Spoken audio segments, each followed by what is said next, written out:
Okay guys, सो अभी तक जो तुमने सीए फाइनल लॉ पर एक चैप्टर पढ़ा होगा, prevention of oppression and mismanagement. Prevention of oppression and mismanagement, अभी तक जो ये चैप्टर पढ़ा हुआ था, this chapter in your CA final law syllabus till date was as per the companies act 1956। ये अब मई 17 के लिए चेंज हो चुका है। ये अब मई 17 के लिए चेंज हो चुका है। चेंज का मतलब होता है the chapter is the same, prevention of oppression and mismanagement, but the feeling has changed. Feeling has change का मतलब पहले जो 1956 हुआ करता था, अब वो 2013 वाले एक्ट के हिसाब से एप्लीकेबल है। विच मीन्स पहले अगर कंपनीज एक्ट 1956 की बात करूं तो there were 12 sections. There were 12 sections, section 397 to 409 of Companies Act 1956. But थोड़ी सी एक छोटी सी खुशी की खबर है तुम्हारे लिए कि पहले जो 12 सेक्शन हुआ करते थे वो अब केवल 6 सेक्शन रहे हैं। Which means now it is section 241 to section 246. I repeat, 241 to 246 of the Companies Act 2013. समझ में?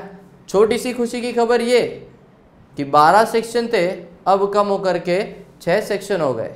एंड दूसरी बात, खुश होने की कोई ज़रूरत नहीं। वाई? मैटर कम नहीं हुआ है, खाली सेक्शन नंबर कम हुए। जो वहाँ दो सेक्शन थे वो क्लब कर करके एक कर दिया। समझ रहे? सो सेक्शन नंबर कम हो गए, मैटर कम नहीं, मैटर उल्टा बढ़ गया है। But it is quite easy, quite simple from your CA final law point of view, so don't worry at all. ठीक है, let us start with the chapter prevention of oppression and mismanagement. सबसे पहले heading को थोड़ा अंदर उतारते हैं, heading को समझते हैं। Prevention of oppression and mismanagement का बात किया अपन ने, तो what do you mean by operation? What do you mean by operation? ध्यान से, it is OPRESSION operation and not your OPERATION वाला ऑपरेशन।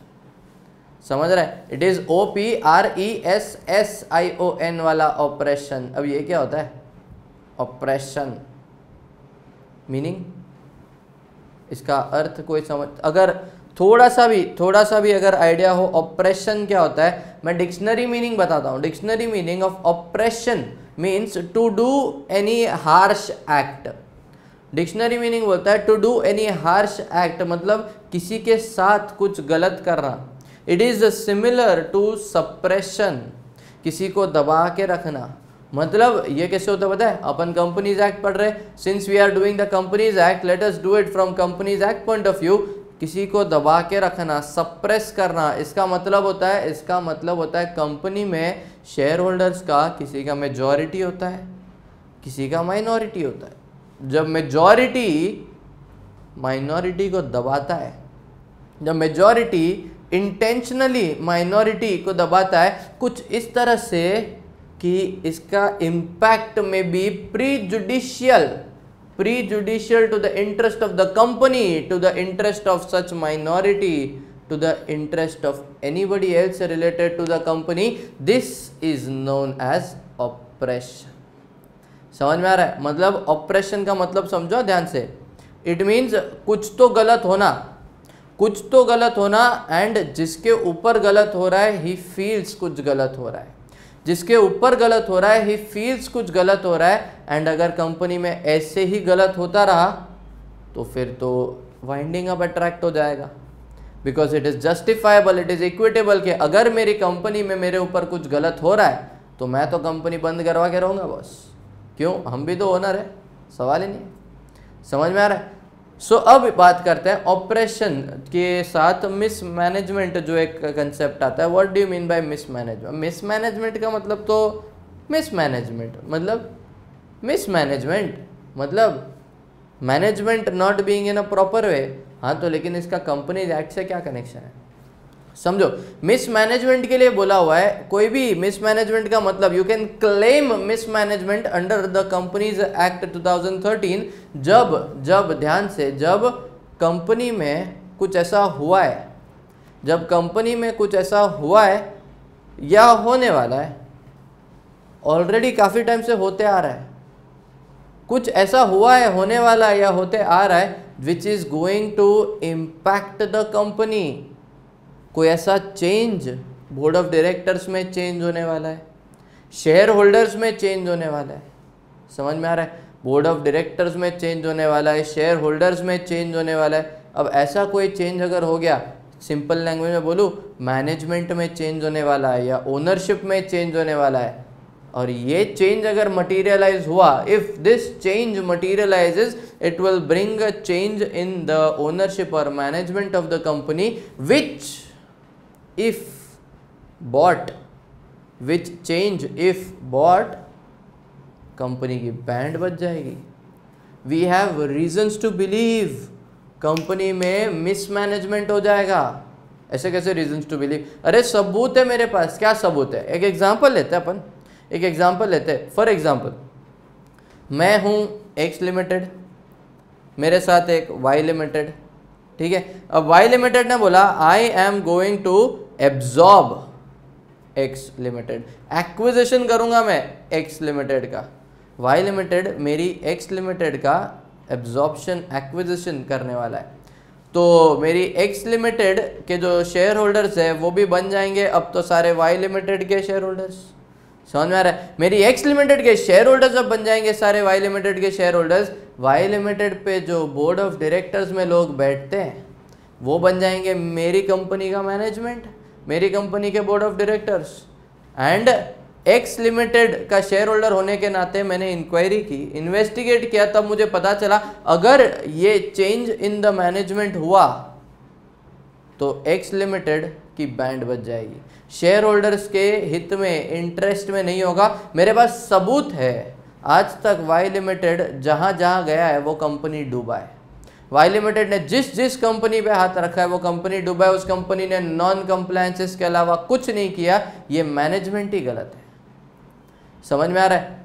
एक सिंपल सा एग्जांपल लेते हैं, सिंपल सा अबाउट, चलो मिस मैनेजमेंट हमने कहा, रीजंस टू बिलीव होना चाहिए। फॉर एग्जांपल माय फ्रेंड, ठीक है। अब ये जो मेरा दोस्त है, ये भाई साहब गए केमिस्ट के शॉप में, ये भाई साहब गए केमिस्ट के शॉप में, और केमिस्ट के शॉप में इन्होंने जा करके बोला कि मुझे ना एक रस्सी चाहिए।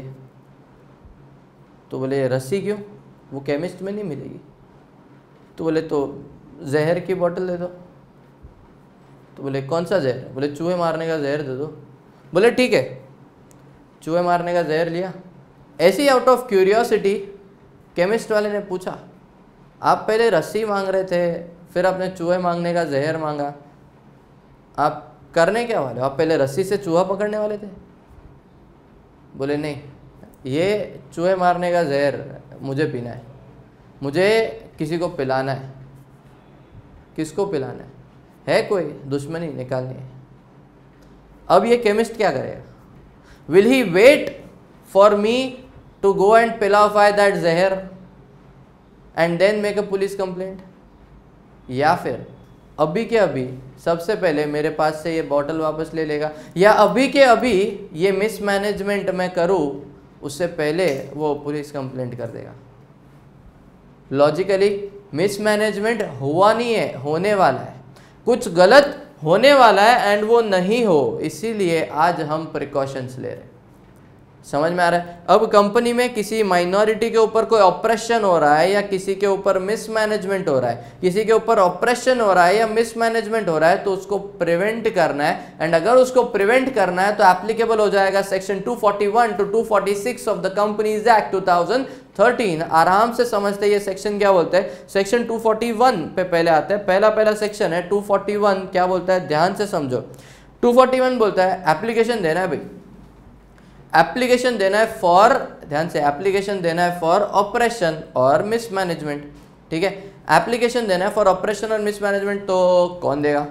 कौन देगा का आंसर दिया एकदम क्लियर कट लैंग्वेज में, any member of the company can make an application. Any member of the company can make an application. किसको करूँ रे एप्लीकेशन? किसको करूँ? CLB को। वही तो था, वही तो एग्जैक्टली वही तो था। अब वो ट्रिब्यूनल बन चुका है, CLB अब ट्रिब्यूनल बन चुका है। So application will be done by us, मतलब any member to the tribunal. अब समझो क्यों एप्लीकेशन करेगा। एप्लीकेशन में be done in either of the cases. Either of the cases मतलब या तो ऑपरेशन है या तो मिसमैनेजमेंट है, या तो ऑपरेशन है या तो मिसमैनेजमेंट है। ना what do you mean by operation है मिसमैनेजमेंट है? या तो ऑपरेशन है से हमारा मतलब होता है कि समझो ऑपरेशन है का मतलब कंपनी में कुछ ऐसा हुआ है which is prejudicial to the interest of the members, prejudicial to my interest, prejudicial to the interest of the others, prejudicial to the interest of the company. Prejudicial 4-5 बार बोल करके company, others, members डाल देना है। समझ में आ रहा है? या फिर मिसमैनेजमेंट है। मिसमैनेजमेंट एग्जिस्टिंग है या एप्रीहेंडेड है। एग्जिस्टिंग है या तो एप्रीहेंडेड है। किसी भी प्रकार का मिसमैनेजमेंट अगर है, मिसमैनेजमेंट है मतलब it means if there is a change in the ownership or management of the company, if there is a change in the ownership or management of the company, मतलब के change in the board of directors or shareholders of the company where you have reasons to believe it will lead to mismanagement or it has led to mismanagement, you can file an application under section, कौन सा बोला अपन ने, 241, file an application under section 241 for oppression or mismanagement। पहले 241 को थोड़ा सा और इन डेप्थ देख लेते हैं। Any member can give an application बोला ना, ठीक है। तो एक एग्जांपल लेते हैं। मैं ना कंपनी में डायरेक्टर हूँ, ठीक है। मैं कंपनी में डायरेक्टर हूँ और ये 3-4 जो बाकी मैडम्स हैं, ये सब मैडम्स कंपनी में डायरेक्टर है मेरे साथ, ठीक है। हम सब कंपनी में बोर्ड ऑफ डायरेक्टर्स पे बैठे हुए हैं। एंड हुआ ऐसा, ये जो लड़कियाँ हैं ना, ये लड़कियाँ दे played some dirty politics, they played some dirty politics and मुझे डायरेक्टरशिप से निकलवा दिया। मेजॉरिटी हो गया, मैं माइनॉरिटी हो गया। उन्होंने मुझे कंपनी के डायरेक्टरशिप से निकलवा दिया। मैंने बोला अब तो मेरे पास भी एक ऑप्शन है। बोले क्या? मैं section 241 of the companies act 2013 के हिसाब से एप्लीकेशन करूंगा फॉर ऑपरेशन। तुम लोगों ने मुझे ऑपरेस किया हुआ है।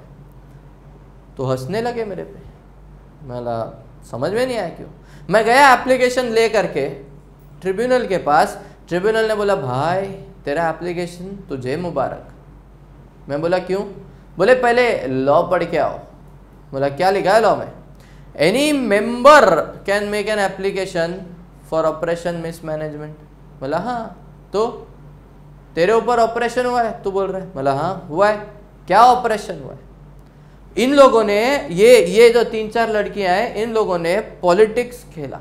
पॉलिटिक्स खेल करके मुझे डायरेक्टरशिप से निकलवा दिया। इतना गलत हुआ है मेरे साथ। बोले exactly my point, operation should be in the capacity of member. उन्होंने तुझे डायरेक्टरशिप से निकाला है, कंपनी की मेंबरशिप से नहीं निकाला है। आज भी कंपनी के शेयर्स तेरे पास है, शेयर होल्डर्स के पास जो राइट्स होते हैं वो तेरे पास है। शेयर होल्डर अगर मीटिंग में आके बैठ सकता है तो तू भी बैठ सकता है। शेयर होल्डर का नोटिस मिलना चाहिए मीटिंग का, तुझे भी मिलेगा। Share holders have the right to vote and speak at the meeting, तुझे भी वो राइट है। मतलब there is no oppression in the capacity of a member, there is an oppression in the capacity of the director.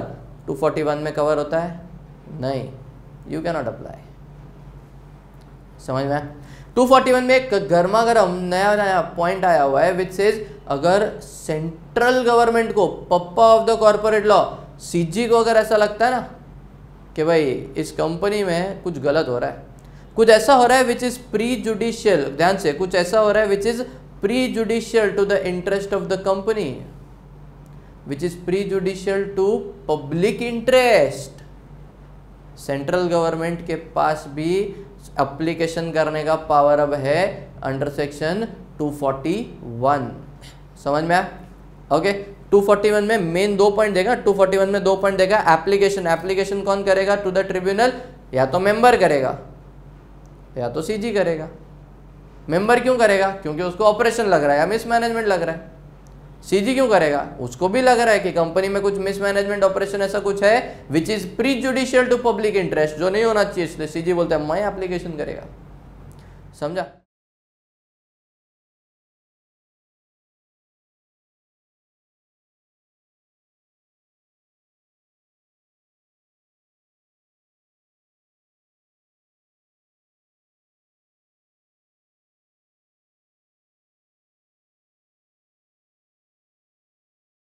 तो मैं बोला ठीक है, अब मेरे ऊपर ना ऑपरेशन हो रहा है इन the capacity of a member, फिर तो मैं अप्लाई कर सकता हूँ ना, ठीक है। तो मैं बोला मैं अप्लाई करूंगा, तो मैं तो अप्लाई करने के लिए मैंने एप्लीकेशन लिखा और मैं निकल पड़ा ट्रिब्यूनल के पास। ट्रिब्यूनल ले मेरा एप्लीकेशन, मेरे ऊपर ऑपरेशन हो रहा है। ट्रिब्यूनल ने बोला ओए इधर आओ चमाट। बोला क्यों, अब क्या है, अब तो मेंबर वाली कैपेसिटी में आ रहा हूँ, तू क्या अकेले आ गया भाई, तू क्या अकेले आ गया इधर, समझ में आ रहा है। मतलब मतलब क्या होता है, मतलब तेरी कंपनी में ना 1 लाख शेयर होल्डर्स है, इसे एक एक शेयर होल्डर मेरे पास ऐसे रोज आएगा तो हम क्या और कोई काम ही नहीं है क्या हमको। बोला हाँ यार पॉइंट तो है, तो मतलब वो कुछ मेजॉरिटी या माइनॉरिटी, इतने नंबर ऑफ लोग उतने नंबर ऑफ लोग वाला लफड़ा होएगा तुम्हारा। एग्जैक्टली बोला, एग्जैक्टली यही लफड़ा होएगा। You have to bring certain number of people. मतलब okay tribunal don't worry, I will bring number of people, tell me कितना number of people I have to जमा करो फाई फॉर एप्लीकेशन अंडर सेक्शन 241।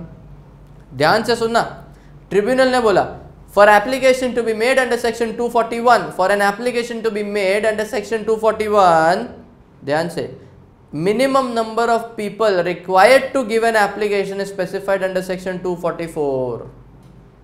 समझ में आया। 244 बोलता है एप्लीकेंट कितने होने चाहिए, एप्लीकेंट्स कितने होने चाहिए for making an application under section 241। 244 ने बोला, क्या बोला समझो ध्यान से, डिपेंड्स एप्लीकेंट्स कितने होने चाहिए, depends whether you are a company having share capital और a company not having share capital. You are a company having share capital और a company not having share capital. अगर तू हैविंग शेयर कैपिटल वाला company है ना, having share capital, ध्यान से, if you are a company having share capital, फिर it will be 1/10 of the total members or 100 members whichever is less. 1/10 of the total members or 100 members whichever is less. मैं बोला क्या कुछ भी provision. Tribunal बोला क्यों भाई, कुछ भी क्या इसमें। मतलब एक एग्जांपल देता हूँ। बोले बोल, मेरी कंपनी में 20 शेयर होल्डर्स है, ठीक है, 20 शेयर होल्डर्स है, जिसमें से 19 लोग ऐसे हैं जिनके पास 1 लाख का शेयर कैपिटल है। मैं एक ऐसा हूं जिसने कंपनी में 19 लाख रुपए डाले। 20 share holders, my total share capital is 20 lakh rupees. मेरी कंपनी में 20 शेयर होल्डर्स है, जिसमें एक शेयर होल्डर है जिसने 19 लाख रुपए डाले हुए हैं और 19 शेयर होल्डर्स है जिन्होंने 1 लाख रुपया डाला है। यू आर टेलिंग मी 1/10 और 100 विच एवर इज लेस। मैं 120 का 1/10 भी नहीं हूं ना, मैं 100 के बराबर हूं। मैं तो एप्लीकेशन कर ही नहीं सकता, क्योंकि तुमको तो 1/10 या 100 चाहिए, झुंड में लोग चाहिए। तो ये तो गलत हो रहा है, गलत हो रहा है कि नहीं हो रहा है, समझ में आ रहा है। मतलब एक तो पैसे मैंने डाले कंपनी में, ऊपर से मैं खुद ही एप्लीकेशन नहीं कर सकता कि मेरे साथ कुछ गलत हो रहा है। यह अन्याय है, क्या किया जाए। इसमें प्रोविजन ऐड किया हुआ है, ठीक है, अमेंडमेंट नहीं है, पहले से था। द प्रोविजन वॉज 1/10 और 100 विच एवर इज लेस के साथ बोला तेरे पास पैसे डाले ना तूने, काम कर, एक और प्रोविजन डाल देते हैं, और 1/10 of the issued share capital जिसने होल्डा हुआ होगा वो भी कर सकता है application. 1/10 of the issued share capital जिसने होल्डा हुआ होगा वो भी कर सकता है एप्लीकेशन। मैं बोला अब हुई ना कोई बात, ठीक है। सो अगर शेयर कैपिटल वाला कंपनी है, वी सेड कंपनी दो टाइप का, company having share capital, not having share capital. Share capital में 1/10 और 100 विच एवर इज लेस, और 1/10 of the issued share capital जिसने होल्डा हुआ होगा वो एप्लीकेशन कर सकता है। अच्छा लो, नॉन शेयर कैपिटल वाला कंपनी। पहला सवाल, ऐसा कंपनी होता है क्या, शेयर कैपिटल ही नहीं है? होता है ना। गारंटी कंपनी क्या होता है? गारंटी होता है, उसमें शेयर कैपिटल नहीं होता। तो गारंटी कंपनी में मतलब any company not having share capital में कितने लोग चाहिए? Very simple provision, 1/5 of the total members चाहे तो एप्लीकेशन कर सकते हैं। वापस वही प्रॉब्लम है, 1/5 ऑफ द टोटल मेंबर्स चाहे तो एप्लीकेशन कर सकते हैं। अरे 1/5 में नहीं आता हूँ लेकिन ऑपरेशन हो रहा है, क्या करो? मैंने कंपनी हैविंग शेयर कैपिटल में ऑब्जेक्शन उठाया, मैं 1/10 100 विच एवर इज लेस में नहीं आता हूं ना, मैंने 1/10 of the issued share capital होल्डा हुआ है, बट फिर भी मेरे साथ कुछ गलत तो हो रहा है कि नहीं हो रहा है? और अगर मेरे साथ सच में कुछ गलत हो रहा है तो मैं क्यों एप्लीकेशन फाइल ना कर सकूं, 1956 वाले एक्ट से लड़ते लड़ते 2013 में जब पहुंचे तब जाकर के गर्मा गर्म अमेंडमेंट आया, वेयर अब 2013 के हिसाब से ट्रिब्यूनल के पास पावर है, अगर लेसर नंबर ऑफ पीपल हो ना, लिमिट से लेसर नंबर ऑफ पीपल, फिर भी अगर ट्रिब्यूनल चाहे तो तुम्हारा एप्लीकेशन एक्सेप्ट कर सकता है। फिर भी अगर ट्रिब्यूनल चाहे तो तुम्हारा एप्लीकेशन एक्सेप्ट कर सकता है, even if it is not 1/10 और 100 whichever is less, और 1/10 of the issued share capital और 1/5 ऑफ द टोटल मेंबर्स। लेकिन एक बात याद रखना, अगर तुम ऐसे बोलो कि 1/10 of the issued share capital या 1/10 और 100 whichever is less में हम 98 है और मेरे पास ये एक शेयर है, ठीक है, ये एक शेयर है मेरे पास, लेकिन इस शेयर पे ना राम आणि श्याम 2 होल्डर्स है। ध्यान से, इस शेयर के 2 होल्डर्स है, राम आणि श्याम, सुना है कभी joint share holders, 2 share holders है। तो उन्होंने बोला 98 है ना, हम 2 है ना, हम 2 जन मिलके दादे ना अपना 100 हो जाएगा, क्या टेंशन। मैं बोला है टेंशन, कंपनीज एक्ट ने क्लियरली बोला हुआ है joint share holders will be treated, ध्यान से, as 1 share holder, 1 member, 1 share पे 1 ही मेंबर होता है। जॉइंट शेयर होल्डर्स को एक ही मेंबर माना जाएगा as per the provisions of the companies act 2013। समझ में आ रहा है? ओके, अब एप्लीकेशन देने गए, ध्यान से, एप्लीकेशन देने गए हम 100 एप्लीकेशन देने गए ट्रिब्यूनल के बिल्डिंग में, सब लोग ऊपर 5वें माले पे चढ़ करके गए, एप्लीकेशन दिया ट्रिब्यूनल को, लिफ्ट बनता, थक गए, ले एप्लीकेशन दिया, एप्लीकेशन, फिर 100 के 100 जन नीचे उतरे। जैसे नीचे उतरे कंपनी के डायरेक्टर्स खड़े थे दरवाजे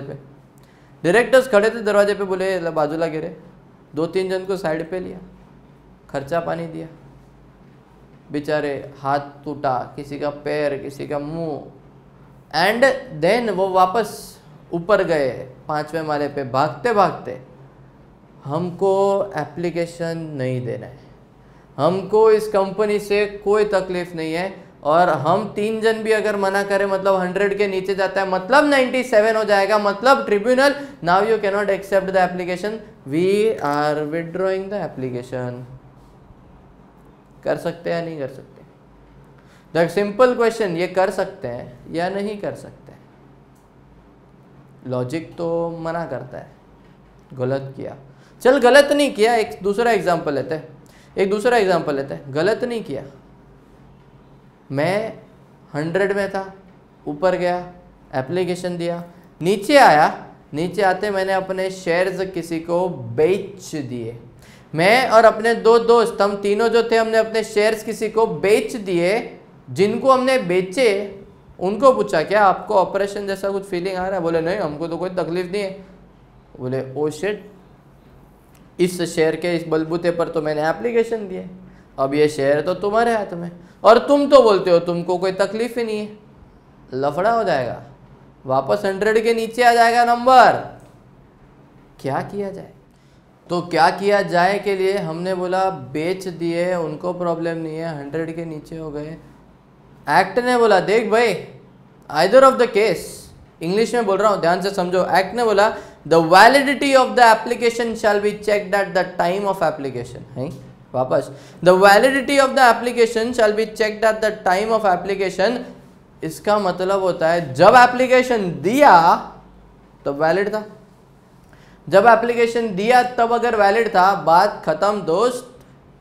जब दिया तब वैलिड था, अब वो वैलिड ही रहेगा। अब चाहे 100 के नीचे आ जाए या 1/10 के नीचे आ जाए, it does not matter to us. Clear एकदम? ओके। एक और पॉइंट ऐड किया इसमें, एक और पॉइंट ऐड किया गया विच सेज दैट अगर कंपनी, अगर ये 1/10, अगर ये 1/5 जितने लोग हैं 100 अगर चाहें तो उनके पास एक ऑप्शन है, एक लेटर लिख करके बाकी सब लोगों का सिग्नेचर करके, एक लेटर लिख करके बाकी सब लोगों का सिग्नेचर करवा करके एक नेता वो लेटर ले करके जा करके सबमिट करेगा तो चलेगा। 100 को जाने की अब ज़रूरत नहीं है।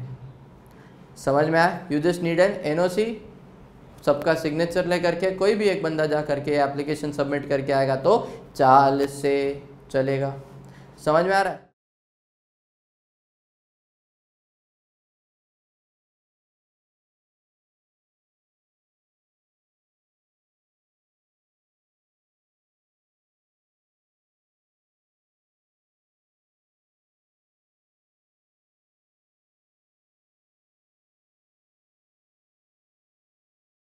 ठीक है, तो आगे बढ़ते हैं। सबसे पहले हमने देखा एप्लीकेशन करना है तो किस रीजन से कर सकते हो, फॉर ऑपरेशन कर सकते हो, फॉर मिसमैनेजमेंट कर सकते हो, कौन कर सकता है, मेंबर कर सकता है, सीजी सेंट्रल गवर्नमेंट कर सकता है अंडर सेक्शन 241। लेकिन 241 में एप्लीकेशन करना है तो minimum number of applicants as given under section 244। समझ में आ रहा है? अरे बीच का 2 सेक्शन तो रह गया, 242 243। अब लेते हैं उनको। 242 बोलता है what are the powers of the tribunal. What are the powers of the tribunal के लिए ध्यान से, पावर्स ऑफ द ट्रिब्यूनल ना 4 पार्ट्स में डिवाइडेड है। Powers of the tribunal 4 parts में डिवाइडेड है। सबसे पहला पावर इज जनरल पावर्स। क्या है? सबसे पहला power is general power. General power क्या होता है? ध्यान से, पहला power general power. General power का मतलब होता है ट्रिब्यूनल में डू एनीथिंग एज इट में डीम फिट। मतलब जनरली ट्रिब्यूनल के बाद अरे क्या होता है, थोड़ा तो कुछ इन डेप्थ समझो। इट सेज, हमने बोला है ट्रिब्यूनल NCLT जो होता है, it is nothing but a quasi judicial body.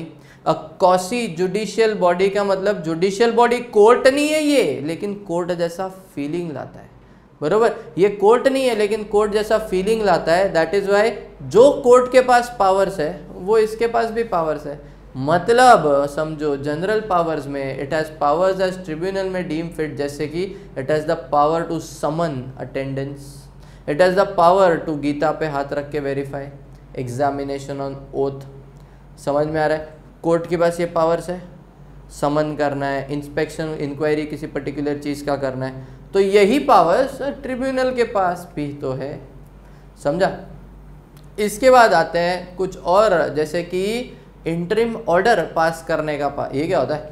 Interim order pass करने का power means tribunal is the power to pass an interim order which means final order देने से पहले। फाइनल ऑर्डर देने से पहले ट्रिब्यूनल बोलता है मैं एक बीच का ऑर्डर देता हूँ, एक इंटरिम ऑर्डर देता हूँ। ये क्या है? ट्रिब्यूनल बोलता है मैं एक बीच का ऑर्डर देता हूँ, एक इंटरिम ऑर्डर देता हूँ। ये क्या है? ध्यान से समझो। वेयर अब फाइनल ऑर्डर आने को तो 3 महीने का टाइम है, ठीक है? तो अब 3 महीने में कंपनी ने बीच में कोई बोर्ड मीटिंग ले करके कोई बड़ा सा डिसीजन ले करके बैंड बजा दी शेयर होल्डर्स की, तो इसलिए यहाँ पर ट्रिब्यूनल बोलता है देख शेयर होल्डर्स, देख बोर्ड ऑफ डायरेक्टर्स, देख कंपनी, सुनो सब लोग, फाइनल ऑर्डर तो मैं 3 महीने बाद दूंगा, ठीक है?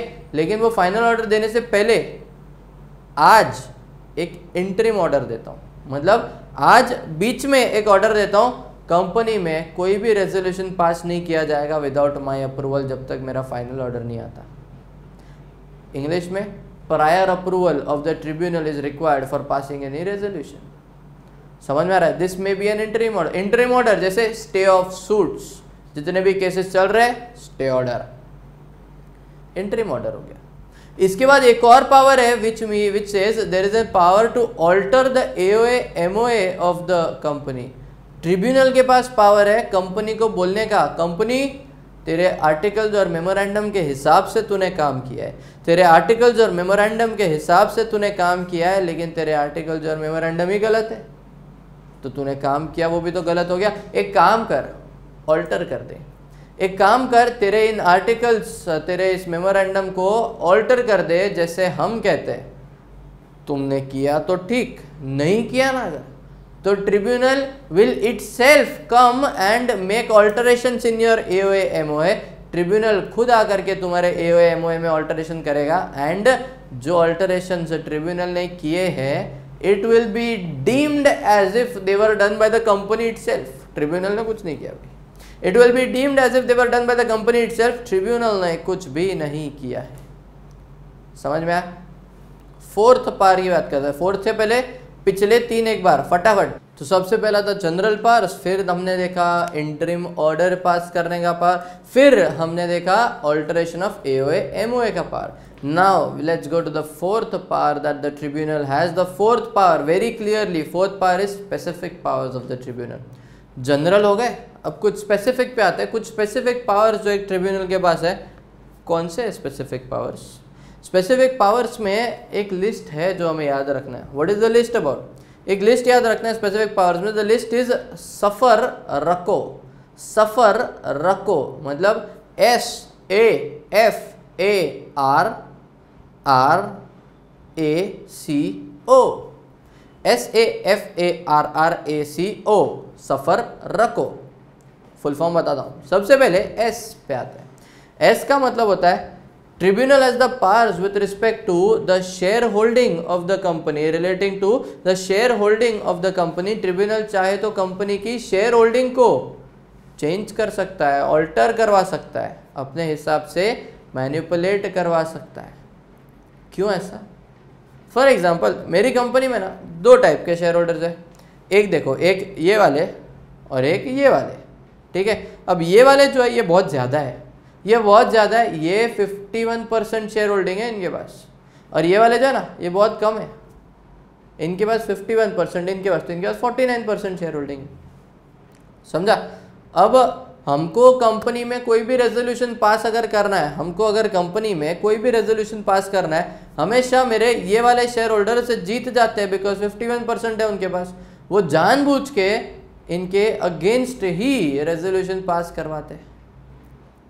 तो अब ये बेचारे ऑपरेशन मिसमैनेजमेंट से पीड़ित आकर के इन्होंने ट्रिब्यूनल को एप्लीकेशन दिया कि ट्रिब्यूनल हमारे ऊपर ऑपरेशन हो रहा है, हमारे साथ मिसमैनेजमेंट हो रहा है बिकॉज हमारा शेयर होल्डिंग कम है और ये majority is ruling over the minority. Tribunal बोलता है टेंशन ना ले, मेरे पास स्पेसिफिक पावर है relating to the share holding of the company. मैं क्या करता हूँ पता है? मैं बोलता हूँ ओए 51 वालों तुम लोग है ना 1% ट्रांसफर कर दो इन लोग को. ठीक है.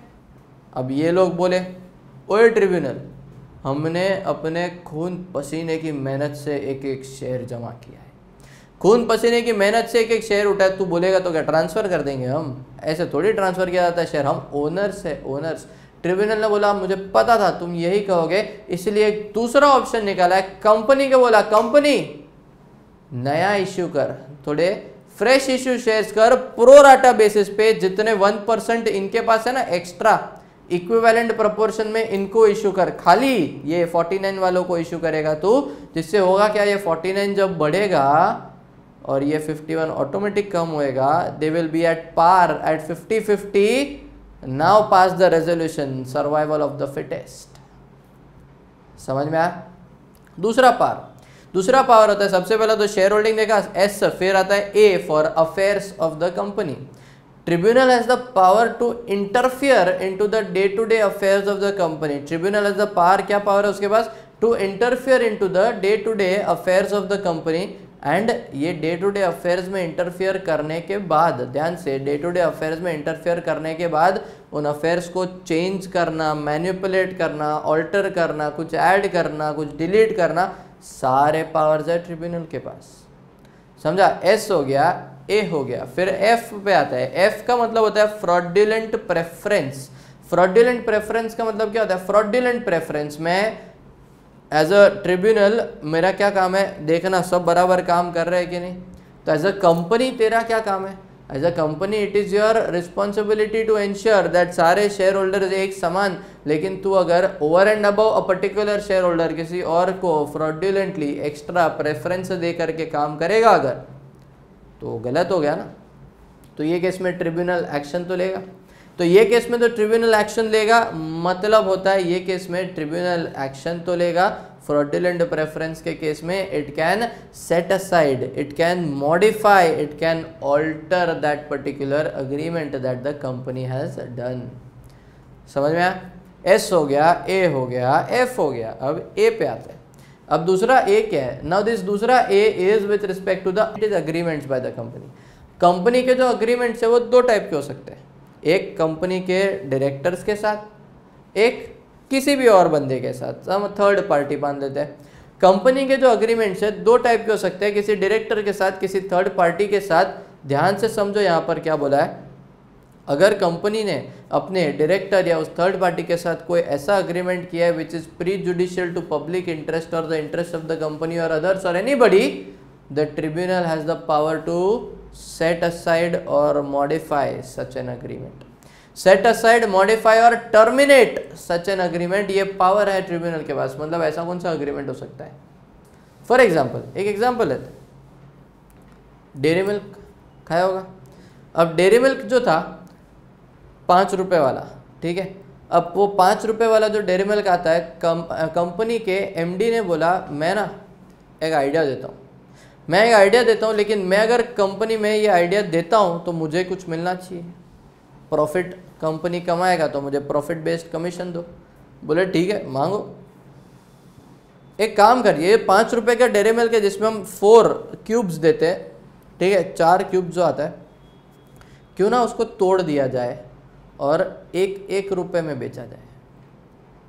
क्यों ना उसको तोड़ दिया जाए और 1 रुपये में बेचा जाए। समझ में आ रहा है? But I have a condition.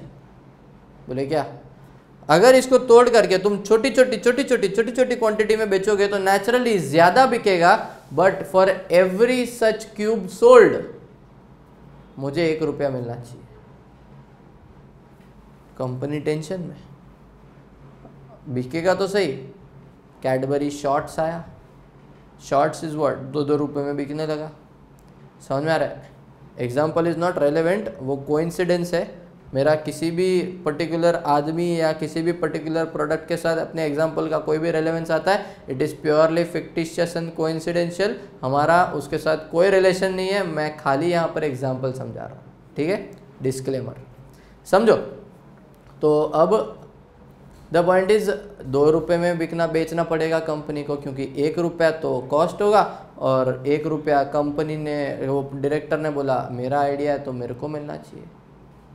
एक दिन में कितने डेयरी मिल्क्स बिकते होंगे मुंबई में, इंडिया में, दुनिया में? एक दिन में ये आदमी 1 रुपये के हिसाब से कितने कमाएगा? ये अगर साल भर 2 साल भर तक रहा तो don't be surprise if he turns out to be the richest person on earth. समझ में आ रहा है? इसीलिए यहाँ पर ये जो अग्रीमेंट है हमको उससे कोई मतलब नहीं है, बट द पॉइंट इज वो 1 रुपये का प्रोडक्ट जानबूझ के इंटेंशनली मार्केट में 2 रुपये में जा रहा है। वो 1 रुपये का बर्डन कंपनी बेयर नहीं कर सकता। डायरेक्टर के साथ वो अग्रीमेंट की वजह से कस्टमर्स को जबरदस्ती बेयर करना पड़ रहा है, विच इज गलत। And that is the reason, ध्यान से, and that is the reason tribunal बोलता है ऐसा कोई भी अग्रीमेंट हुआ, I have the power to modify और set aside such an agreement. समझ में आ? एस हो गया, ए हो गया, एफ हो गया, ए हो गया, सफा हो गया। अब आर आर ए सी ओ करना है। आर आर ए सी ओ पे आते, समझो। सबसे पहले आर क्या होता है?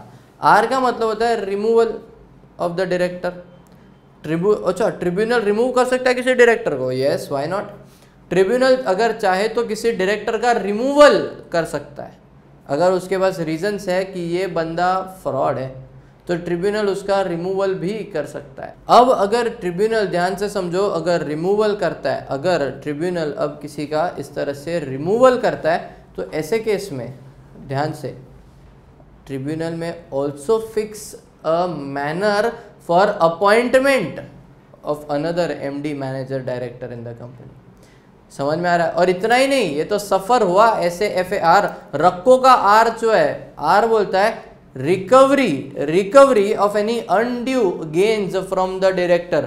ट्रिब्यूनल को लगता है वो डायरेक्टर है जिसने गलत तरीके से पैसे कमाए हुए हैं, director has got fetched some undue gains, in that case tribunal उसको ऑर्डर दे सकता है, देख डायरेक्टर, मैनेजर, तूने जो अनड्यू गेन्स कमाया हुआ है ना, अगर वो तेरा फायदा मतलब किसी का तो नुकसान है, तेरा फायदा मतलब किसी का तो नुकसान है, वो जिसका नुकसान है वो अगर मिल जाता है, if that victim is identifiable, उसको पे कर दे। और अगर वो विक्टिम आइडेंटिफाइबल नहीं है, अगर वो विक्टिम आइडेंटिफाइबल नहीं है तो investors education and protection fund IEPF में दान कर दे सारा का सारा पैसा। समझ में आया? पक्का। SAFARR के बाद आते हैं ए पे। ए का मतलब होता है appointment of the nominee director का पावर भी है ट्रिब्यूनल के पास। पुराने एक्ट के हिसाब से ना ये वाला पावर था केवल सीजी के पास। ट्रिब्यूनल इंक्वायरी इन्वेस्टिगेशन करके सीजी को रिपोर्ट देता था, फिर सीजी डिसाइड करता था नॉमिनी डायरेक्टर अपॉइंट करना है या नहीं। अब नए वाले एक्ट में ये पावर आ गया है ट्रिब्यूनल के पास। The tribunal has the power to appoint a nominee director if required. Okay, SAFARRA हो गया। सी का मतलब होता है इम्पोजिशन ऑफ कॉस्ट्स।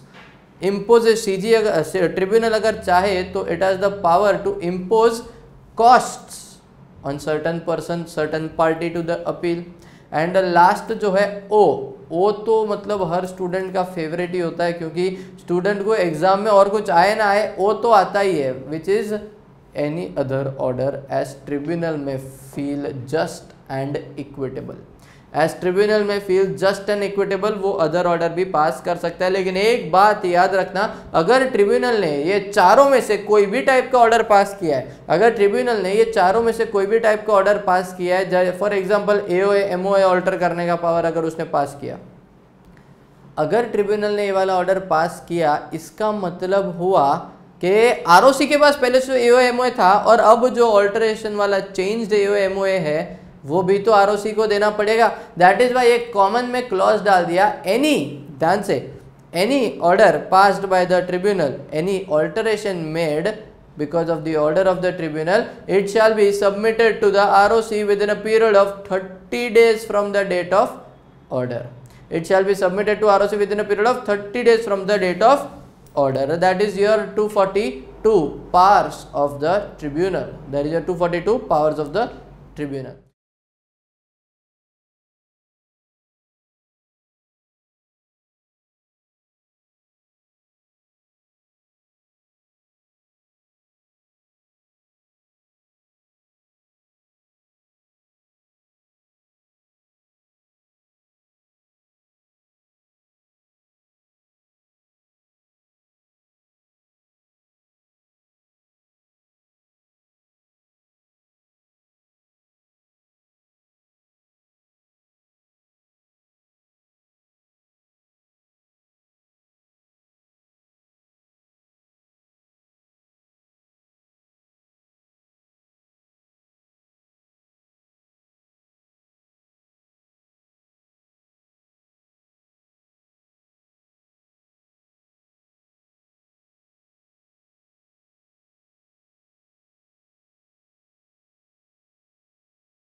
अब आता है 243 पे। 243 क्या बोलता है?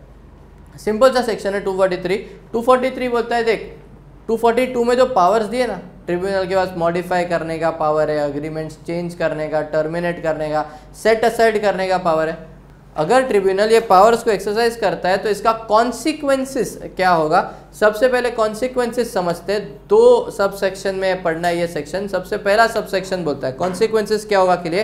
पहला सब सेक्शन बोलता है, देख, no compensation for loss of office will be given. No compensation for loss of office will be given. Tribunal की वजह से अगर किसी का कोई नुकसान हुआ है, ट्रिब्यूनल के ऑर्डर की वजह से अगर किसी का कोई ऑफिस लूज हो रहा है, उसको कोई compensation for loss of office या any other compensation will not be given. Okay, दूसरा ऑर्डर, दूसरा पार्ट ये था सब section 1। No compensation for loss of office will be given under clause A of sub section 1।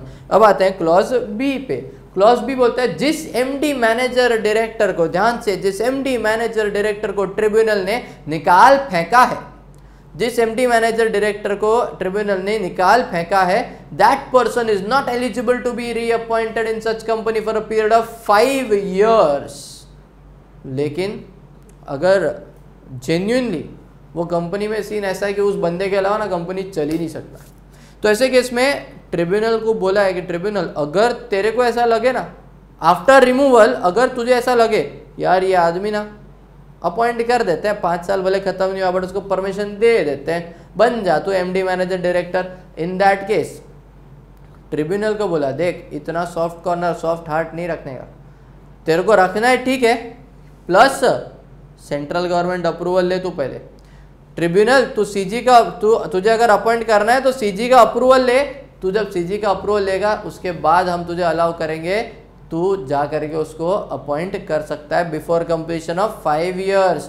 ध्यान से 2 point बोला अपन ने, 2 point section 243 subsection 1 clause A में बोला, सबसेक्शन 1 के क्लॉज ए में बोला no compensation for loss of office will be given. Clause B में बोला जिसको भी निकाला है वो 5 साल तक अपॉइंट रीअपॉइंट नहीं हो सकता उस कंपनी में, होना है तो ट्रिब्यूनल कर सकता है बट सब्जेक्ट टू सीजी का अप्रूवल। ये समझ में आया। अब सबसेक्शन 2 पे आता है।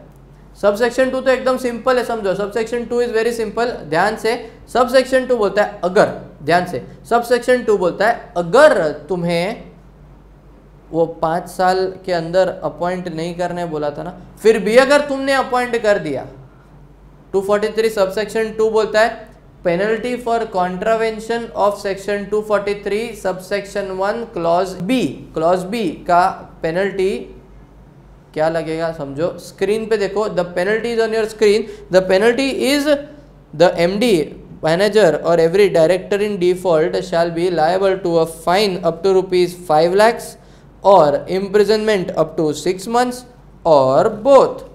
Fine up to 5 lakhs or imprisoned up to 6 months or both. समझ में? Come back. Now एक सेक्शन अपन करते हैं, सेक्शन 245। 245 नया वाला पार्ट है, थोड़ा सा समझ लेना, ध्यान से करना ये सेक्शन। ये सेक्शन थोड़ा सा इंपॉर्टेंट भी है एग्जाम पॉइंट ऑफ व्यू से, क्योंकि ये एकदम ही नया है, सबके लिए नया है, तो शायद कोई क्वेश्चन पूछ ले। गौर से सबसे पहले 241 किया हमने, 241 था एप्लीकेशन देना है ट्रिब्यूनल को, 242 पावर्स, 243 कॉन्सिक्वेंसेस, 244 वो एप्लीकेंट्स कितने चाहिए।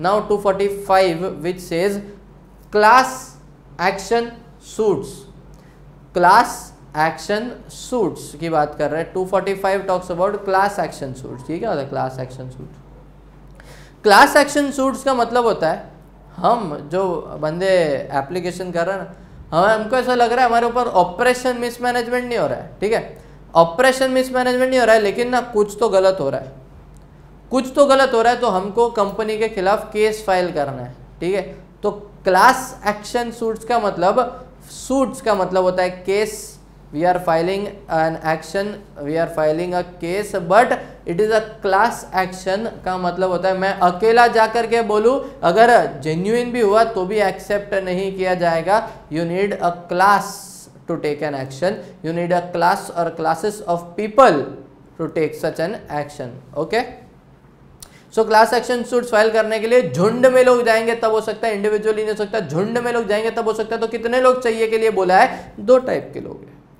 या तो मेंबर्स दे सकते हैं या तो डिपॉजिटर्स दे सकते हैं। ध्यान से, या तो मेंबर्स दे सकते हैं या तो डिपॉजिटर्स दे सकते हैं। मेंबर्स के लिए सेम 244 वाला टेबल, सेम 244 वाला चार्ट याद करो, सेम 244 वाला, company having share capital, not having share capital, share capital हुआ तो 1/10 और 100 और 1/10 whichever is less, and not having में 1/5।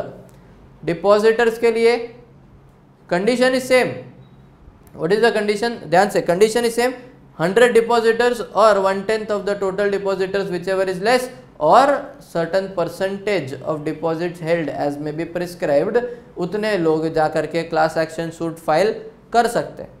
ठीक है, अब क्लास एक्शन सूट अगर फाइल किया, अगर क्लास एक्शन सूट इन्होंने फाइल किया तो इसका कॉन्सिक्वेंसेस क्या होना चाहिए और किस तरह से ये फाइल होगा, समझो।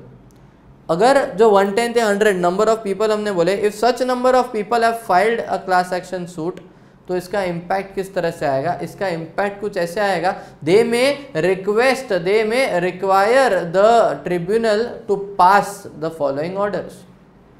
ध्यान से, हो क्या रहा है, हम बोल रहे ट्रिब्यूनल को, हम ट्रिब्यूनल ऐसा वाला ऑर्डर पास कर, हम ट्रिब्यूनल को बोल रहे हैं ट्रिब्यूनल तू ऐसा वाला ऑर्डर पास कर, कैसा वाला ऑर्डर पास कर। 3 टाइप का ऑर्डर दिया है। पहला, उनको किसी चीज से रिस्ट्रेन करने का ऑर्डर, रोकने का ऑर्डर।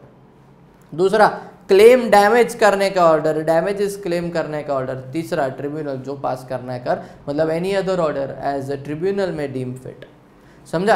पहला ऑर्डर हमने बोला उनको रिस्ट्रेन करने का ऑर्डर, किसी पर्टिकुलर काम से रिस्ट्रेन करने का ऑर्डर पास कर। मतलब क्या होता है? मतलब ट्रिब्यूनल वो लोग एओए एमओए का उल्लंघन करने वाले हैं, वो लोग एओए एमओए का ब्रीच करने वाले हैं, वो लोग एओए एमओए साइलेंट है तो उसके कोई प्रोविजंस कॉन्ट्रावीन करने वाले, तो उनको रोक, उनको रिस्ट्रेन कर।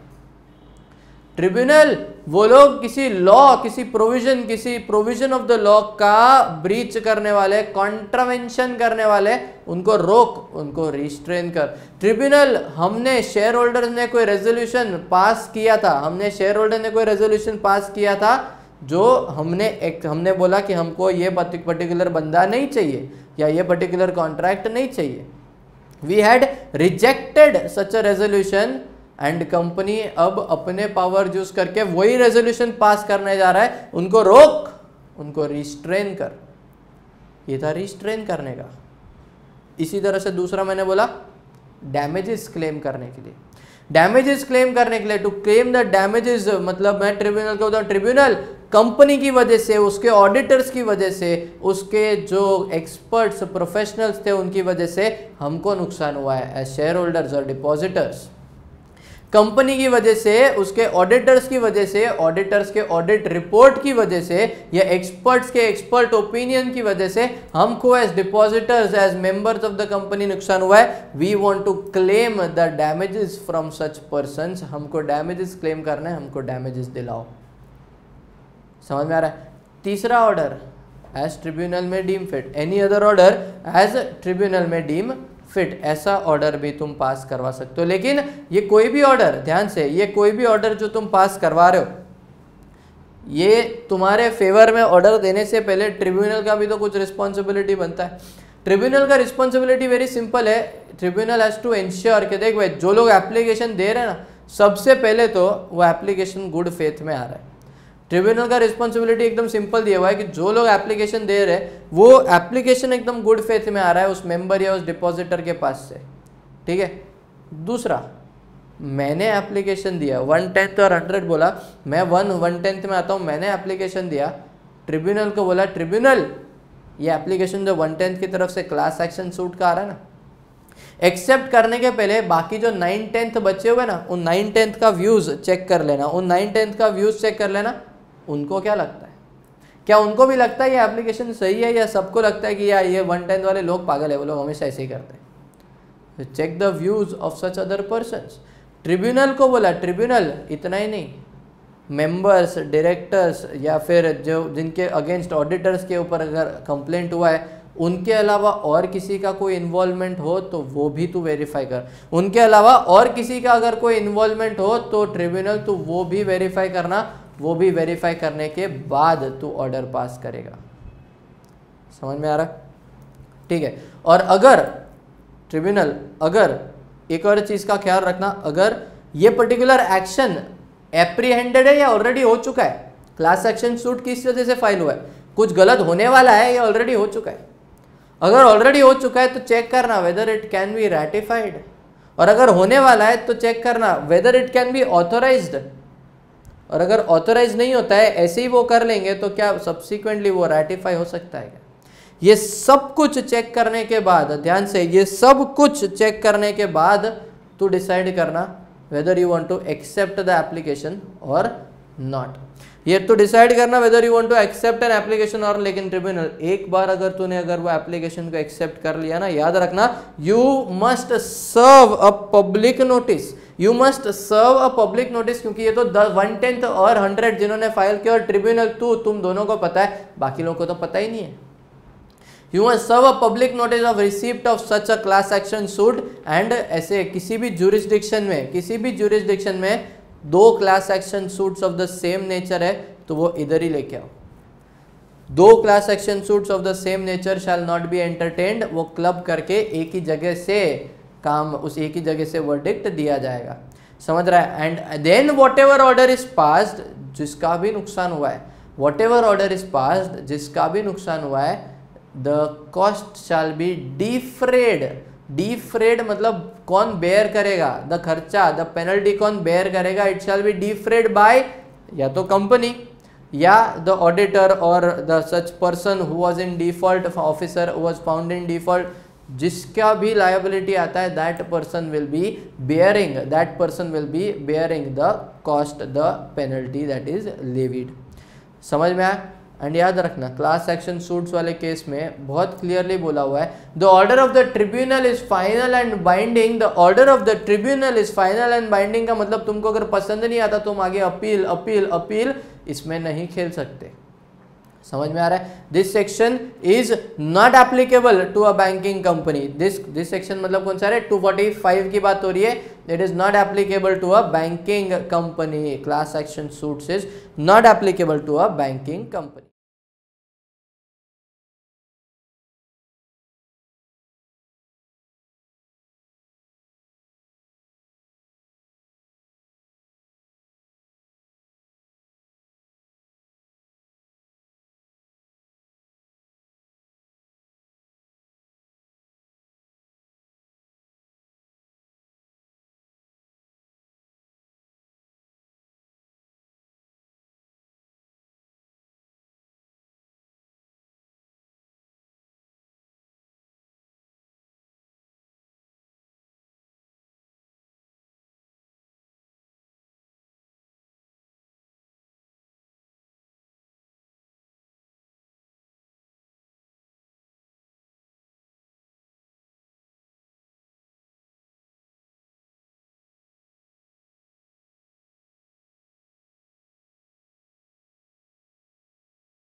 फिर एक पॉइंट आएगा कि क्लास एक्शन सूट्स में पेनल्टी कितना लगेगा। After that there is a one important point, penalty से थोड़ा ज्यादा इंपॉर्टेंट है इसलिए वो पहले ले रहा हूं, समझो।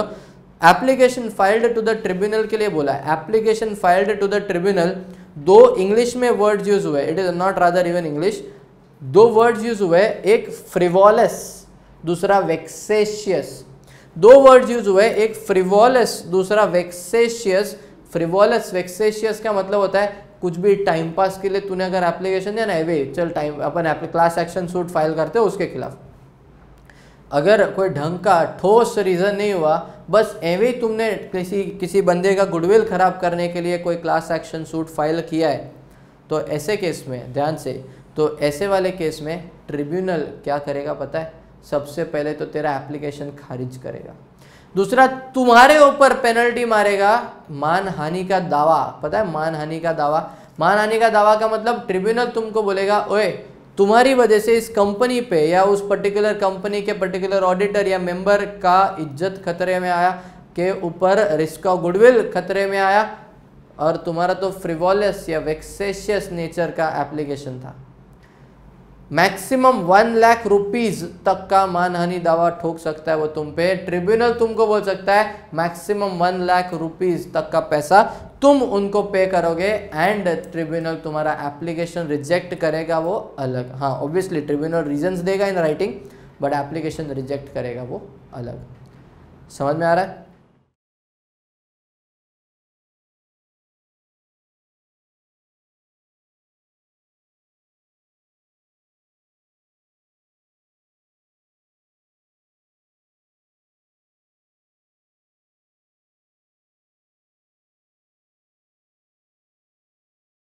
ओके, आफ्टर दिस सेक्शन 246 जो है, 246 के लिए एकदम मस्त प्यार से लिखा हुआ है, it is nothing but it applies mutatis mutandis है।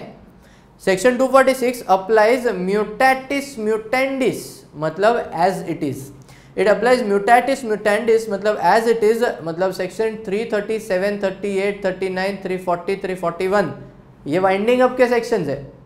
337, 38, 39, 40, 41 ये वाइंडिंग अप के सेक्शंस है। ये जो वाइंडिंग अप के सेक्शंस है वो सेम 240 तुम्हारे 246 के लिए एप्लीकेबल, 246 के हिसाब से एप्लीकेबल हो जाएंगे in case of operation mismanagement. क्योंकि ऑपरेशन मिसमैनेजमेंट में अगर ऑपरेशन मिसमैनेजमेंट का कंप्लेंट फाइल हुआ तो ट्रिब्यूनल के पास ये भी तो पावर है, तुम्हारी कंपनी वाइंड अप भी तो हो जाएगी। तो अगर वाइंड अप हो जाएगी तो किसकी वजह से वाइंड अप हो रही है डिपेंड करता है, किस रीजन से वाइंड अप हो रही है वो डिपेंड करता है। जिसकी वजह से या जिस रीजन से, जिसकी वजह से या जिस रीजन से कंपनी वाइंड अप हो रही है उसको पेनल्टी भी तो लगनी चाहिए। तो 337, 338, 339, 340, 41 are nothing but penalties on the person जिसकी वजह से कंपनी वाइंड अप हो रही है। वाइंडिंग अप चैप्टर जो है, वाइंडिंग अप चैप्टर ध्यान से सुनना, ये चैप्टर तुम्हारे लिए पुराना वाला ही एप्लीकेबल है, नया वाला 2013 प्रोविजंस के हिसाब से एप्लीकेबल नहीं है। ठीक है, keep this clear in your mind. But ये जो 337, 38, 39, 40, 41 जो हमने सेक्शंस का जिक्र किया ये वाले खाली वाइंडिंग अप की पेनल्टीज के सेक्शंस है which are applicable to you, which are applicable to you. इसमें से किसी में भी क्वेश्चन बन सकता है but they are applicable to you in the context of oppression and mismanagement chapter का सेक्शन 246 जो बोलता है 337, 38, 39, 40, 41 भी एप्लीकेबल होएगा। समझ में आ रहा है?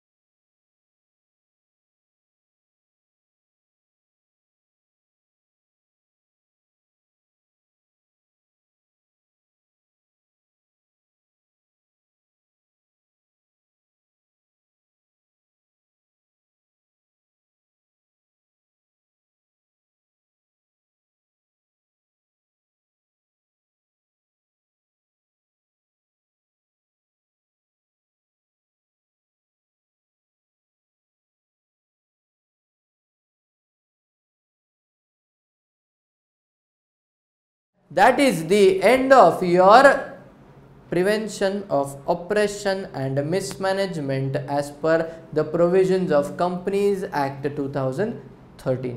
समझ में आया? So for your amendments of your CA final law अभी तक तुमने किया है NCLT पूरा चैप्टर हमने देखा, फिर ये ऑपरेशन मिसमैनेजमेंट पूरा चैप्टर हमने देखा, बाकी अमेंडमेंट्स एंड बाकी भी सारे नोट्स जैसे जैसे पॉसिबल हुआ I will keep on uploading. Meanwhile video lectures are also available. If you want you can feel free to contact me for the rest of the lectures. only textbooks चाहिए वो भी available है, जो भी notes चाहिए सब कुछ मिलेगा। बस इस बार मई 2017 पास होके निकलना। All the best.